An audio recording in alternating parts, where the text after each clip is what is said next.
Thank you, Mr. Speaker, and I'm thankful to have the opportunity to speak to Bill 148 and voice concerns of people in my riding. The government introduced Bill 148 on the last day of the spring session. As someone who owned and ran a resort for 30 years, I was immediately concerned about how this bill would impact jobs in my riding. In June, I sent out a survey to some 2,000 businesses in Parry Sound Muskoka, and I received more than 200 responses, and I want to share with you those responses. Asked how the government's planned increase in the minimum wage would impact their businesses and invited to check all that apply, 17% said it would have no impact. Not a single person said it would help their business. 18% said it would be a challenge, but they would manage. 60% said they would raise prices. 45% said they would cut employee hours. 29% said they would lay off staff.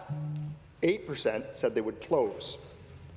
The proposal to require employees to be paid for 3 hours for shifts cancelled within 48 hours also received some strong responses. Almost 40% of businesses said they could not run their business this way, including restaurants, tourism operators, golf courses, and construction companies.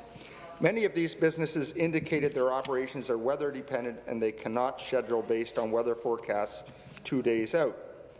Those businesses that have employees on call have concerns about the provision requiring 3 hours pay for being on call.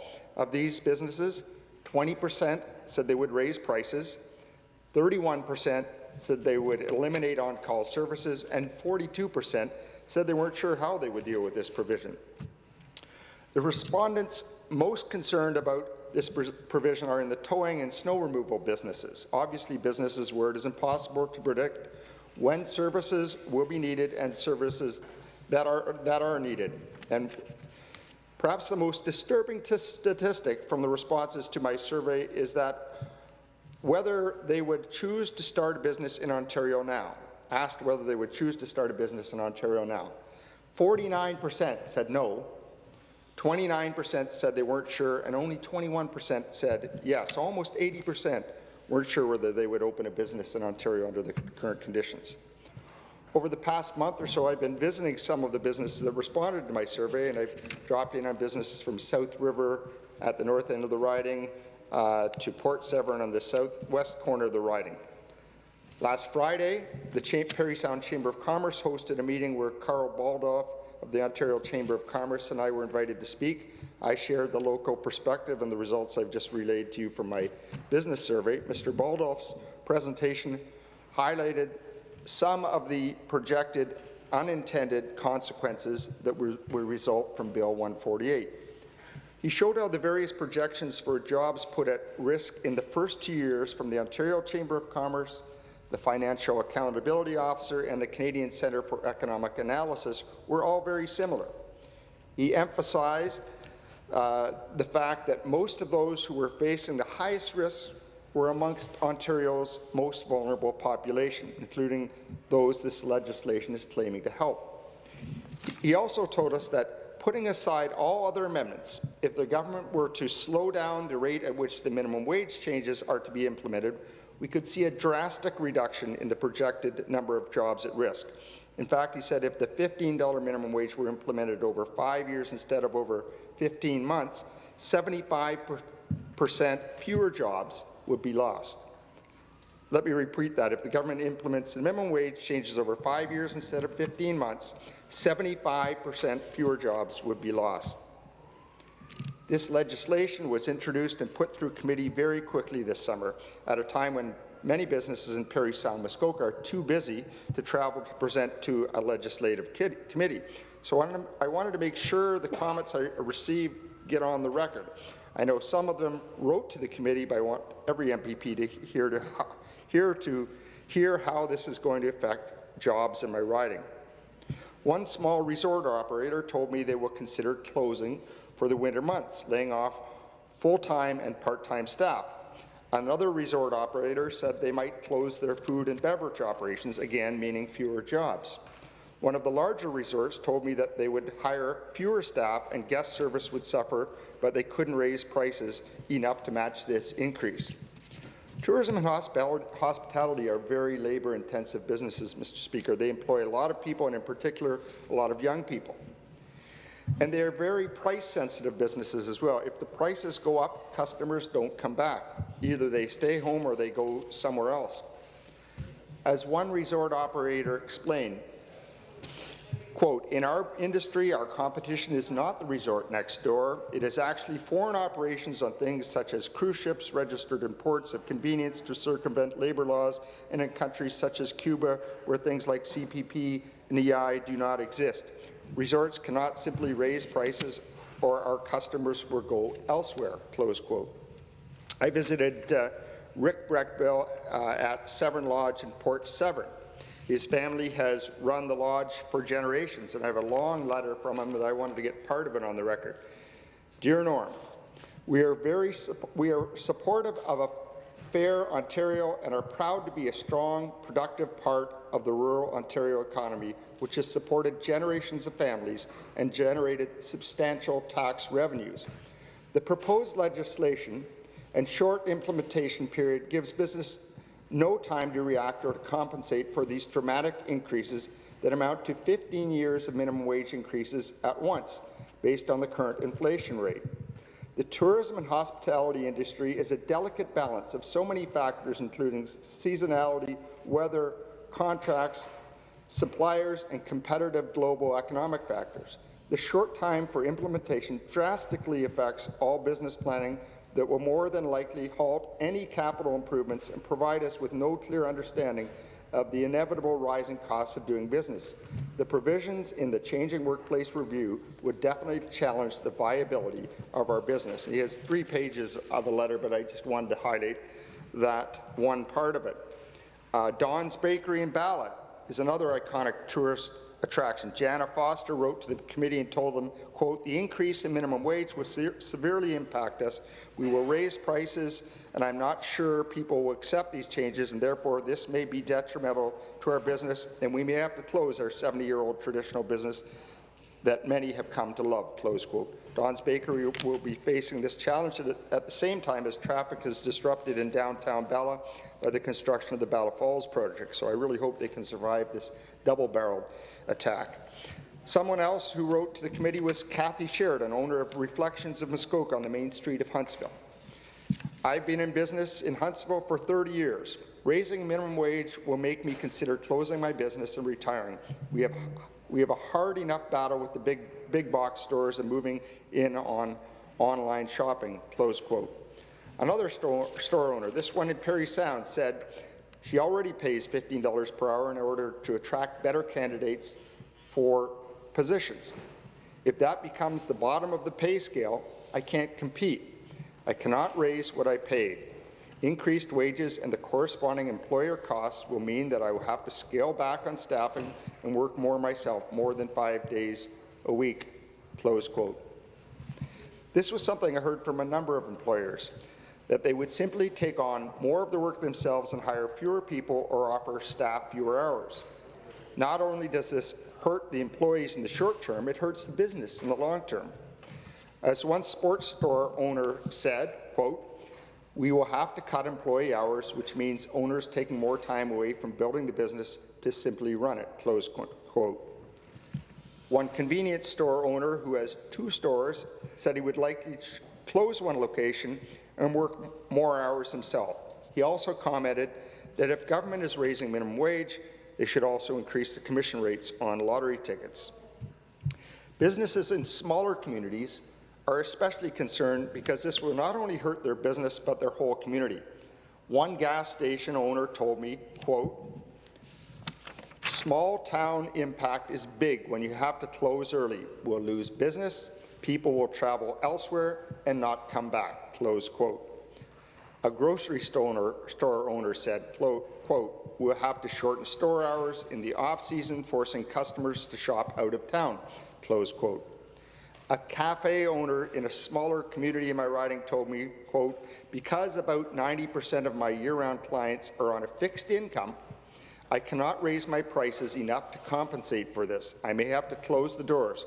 The government is not giving them a raise," close quote. His comments were backed up by some individuals who have contacted my office. One senior from Huntsville wrote in to say, quote, "We are seniors on a fixed income. What do we cut out next to afford the increases in the cost of goods that the wage increase will create?" Close quote.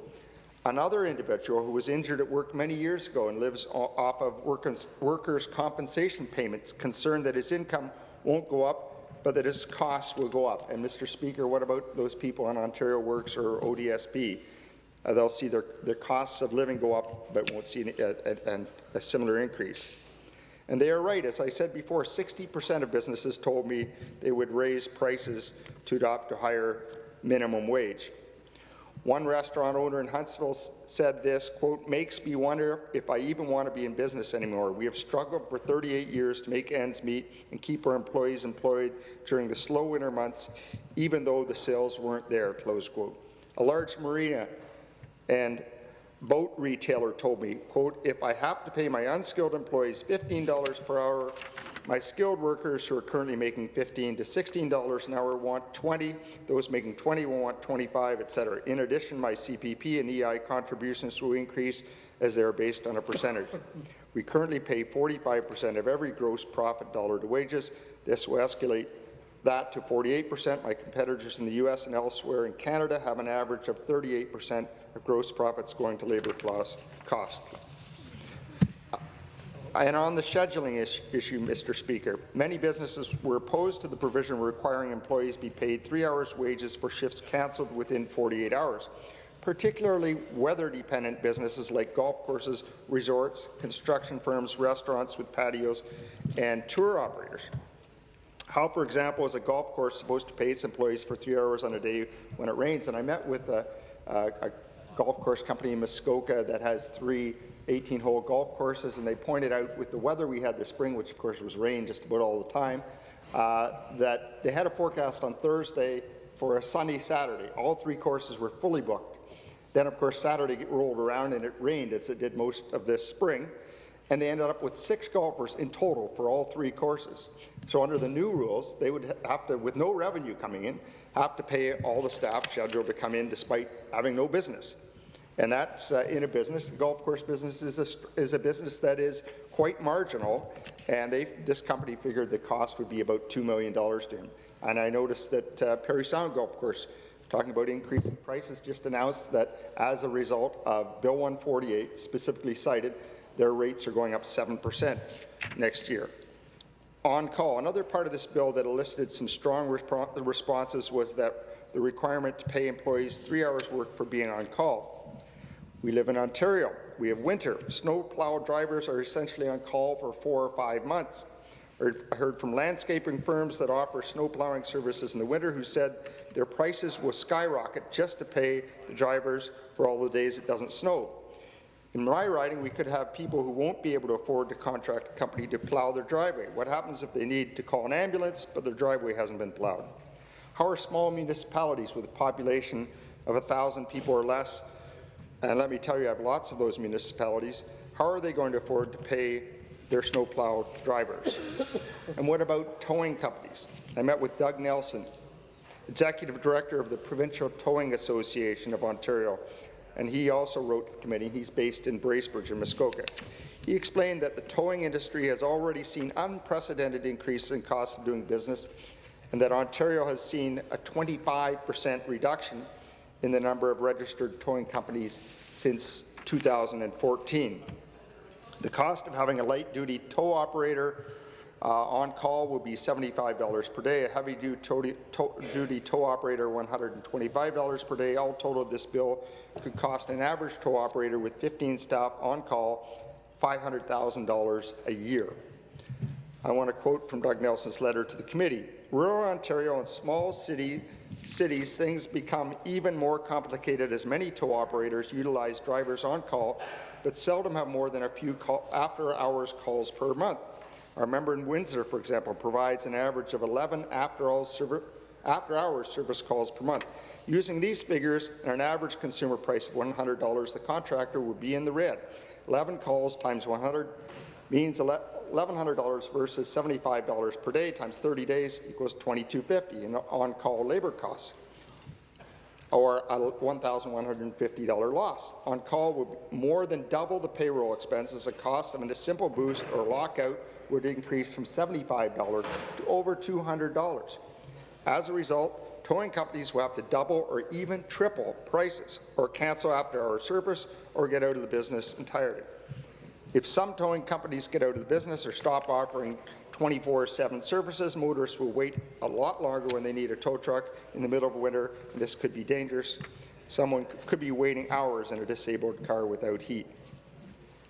I ask this government, please consider the dangers this could pose and exempt emergency services like towing companies from this provision. All the comments I heard echo the conclusions of the Ontario Chamber of Commerce that this legislation could cost 185,000 jobs across Ontario over the next 2 years. The Financial Accountability Officer agreed that this legislation will cost jobs. His estimate was 50,000 jobs or more, and mainly jobs held by young people. In 2014, the Northern Policy Institute, an institution created by this government, released a report entitled Minimum Wages, Good Politics, Bad Economics. The executive summary starts as follows, and I quote, "Increasing the minimum wage tends to be very popular with the general public and so is equally popular with politicians, eager to secure the support of that public come election time. However, Maury Gunderson outlines here yet again that good politics does not necessarily translate into good economics." And I would suggest, Mr. Speaker, that this bill has more to do with an election next June 7th than anything else. The gentleman who wrote this paper, Dr. Morley Gunderson, is a professor at the Centre for Industrial Relations and Human Resources at the Department of Economics at the University of Toronto. Dr. Gunderson warns that the unintended consequences of significant minimum wage increases could hurt the very people the policy was intended to help. He's right. A restaurant owner in Parry Sound told me, quote, "I will be reducing staff wherever possible to reduce costs. This will mostly be part-time people who work 1 or 2 shifts a week. Unfortunately, they would tend to be students and single mothers," close quote. Dr. Gunderson concludes, consistent with evidence-based policy making and the negative effects outlined, make the minimum wage increases modest, where modest would be determined by the economic conditions of the time and especially the state of the youth labour market. As the expression goes, as long as the floor is not raised too much, the roof is not likely to fall in, close quote. So this government isn't listening to business, either individual businesses or the Chamber of Commerce. They aren't listening to their own advisors like the Northern Policy Institute or the Financial Accountability Officer. The government refused our suggestion of requiring an independent economic analysis before implementing these changes, so they aren't willing to listen to that. Perhaps they'll listen to Santa Claus, or rather the owners of Santa's Village in Bracebridge.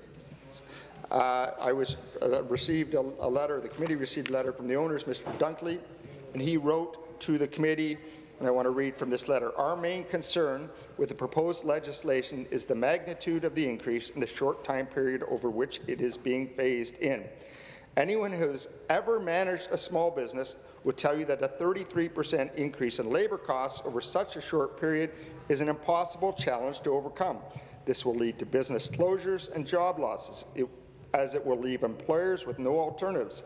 This will force some businesses to eat into capital that would otherwise be used to grow the business, thereby creating additional jobs. In many cases, it will ultimately force businesses to close."